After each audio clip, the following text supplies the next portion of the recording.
Olá a todos, tudo bem? Hoje a gente vai dar continuidade às aulas de filosofia. De antemão já peço perdão pelo áudio, que está muito ruim devido ao barulho da chuva. Tá? Mas vamos tentar dar continuidade mesmo assim. A aula de hoje é a aula 1.3.2, que é a aula sobre Matrix. Tá?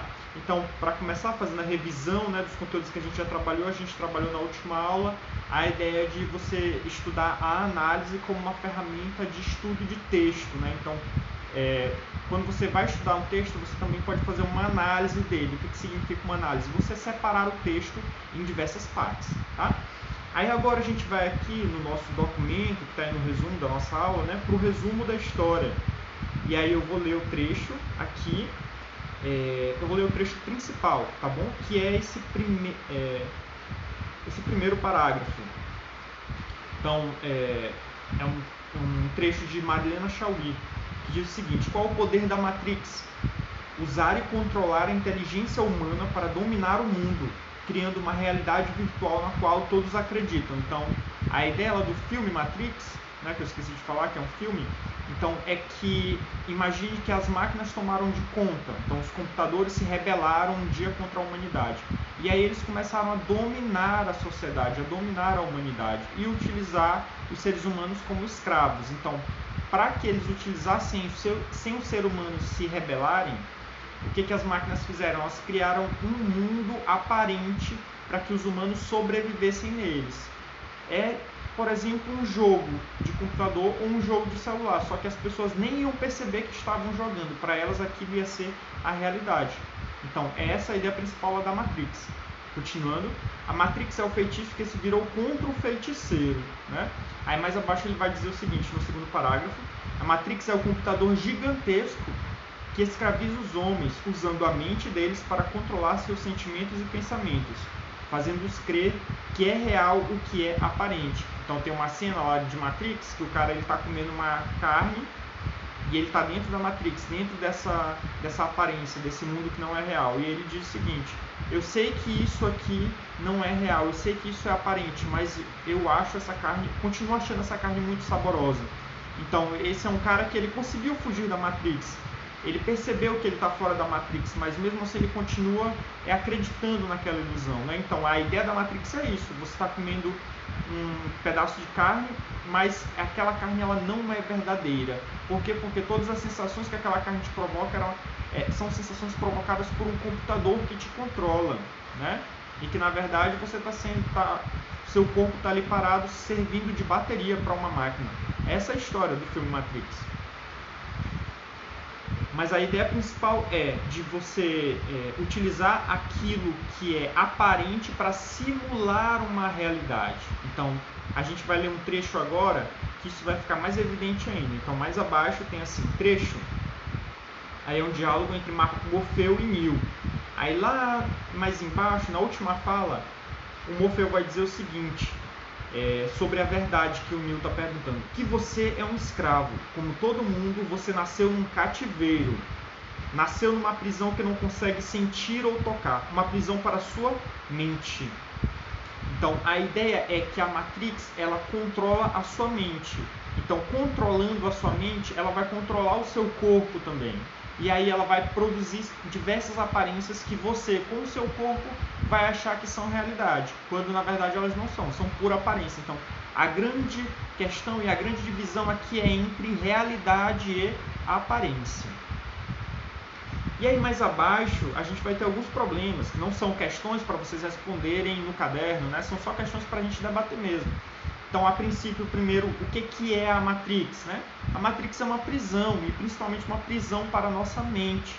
A gente pode ver Matrix em vários lugares, no jogo de computador, no jogo de celular.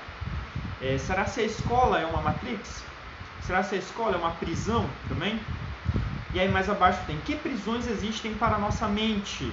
Então, quando você vai assistir televisão e aí você fica horas e horas na frente da televisão, preso à televisão, então aquilo ali está controlando a sua mente, consequentemente o seu corpo, porque você fica deitado ali no sofá por 3, 4 horas lá parado.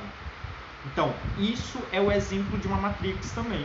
E aí mais abaixo, a TV, a internet, os jogos eletrônicos podem ser considerados prisões da mente? Então vamos ficar aqui com o celular. Então o celular é uma prisão para a sua mente? Você consegue ficar 3 dias sem usar o celular? Se você não consegue, então o celular é uma prisão para a sua mente. O celular é uma espécie de Matrix. Próxima pergunta: e os nossos 5 sentidos? Visão, audição, tato, paladar e olfato também são prisões para a mente?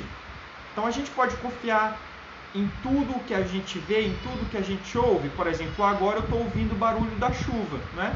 E eu acredito então que está tendo uma chuva lá fora da minha casa. Mas se eu tivesse um jogo de computador e tivesse esse mesmo som de chuva, eu ia acreditar que era uma chuva de verdade? Então a questão é, os nossos sentidos podem nos enganar, né? Outro exemplo, você vê o sol se mexendo. Você acorda de manhã, o sol está em uma posição, à tarde ele está em outra posição. Então você vê o sol se mexendo, mas o sol se move de verdade? Não, quem se move é a própria Terra. A Terra gira em torno do sol, o sol fica parado e a Terra fica girando ao redor dele, né? Então a visão, ela nos engana também. Então os 5 sentidos podem ser prisões para a nossa mente, podem ser exemplos de Matrix. Então, e a última pergunta é: o que é o real? Então, diante de tudo isso, se a gente fica dizendo que a gente encontra exemplos de prisões ou de Matrix em vários ramos da nossa vida, como a escola, a TV, a internet, jogos, celular, será que a família também não é de certa forma uma Matrix? Então, diante de tudo isso, qual seria a realidade? Qual seria o verdadeiro? E aí a gente pode apontar uma primeira resposta, que seria aquilo que você consegue perceber por meio da sua mente. Então, o jogo lá de celular, ele pode te enganar, mas se você começar a pensar sobre a realidade, aí você pode chegar à verdade. O sol, você vê o sol se mexendo, mas se você estudar sobre o sol, se você pensar sobre o sol, você vai ver que na verdade ele está parado. Então, a realidade ou a libertação daquela prisão que a gente viu que a Matrix pode ser obtida por meio da mente. Então, só a mente ela vai te libertar. Só a mente ela vai trazer a realidade. Então, a realidade, nesse sentido, é aquilo que você consegue obter por meio do pensamento, e claro, de um pensamento verdadeiro, né? Então, diante de tudo isso, a gente tem aqui, para concluir, né, a gente tem o tema da aula de hoje foi sobre Matrix, que em resumo é uma certa prisão, e principalmente prisão para a nossa mente, e é por meio da própria mente que a gente vai conseguir se libertar da Matrix, tá? E claro, isso vai ser muito utilizado na filosofia, por exemplo, por Platão, né? Não a Matrix, mas essa ideia de real e aparência, e de que a gente está preso, de que a gente está na prisão da aparência, tá bom? Se vocês tiverem qualquer dúvida, vocês podem me mandar pelos meios que eu coloquei para vocês entrarem em contato comigo, tudo bem? Forte abraço, turma!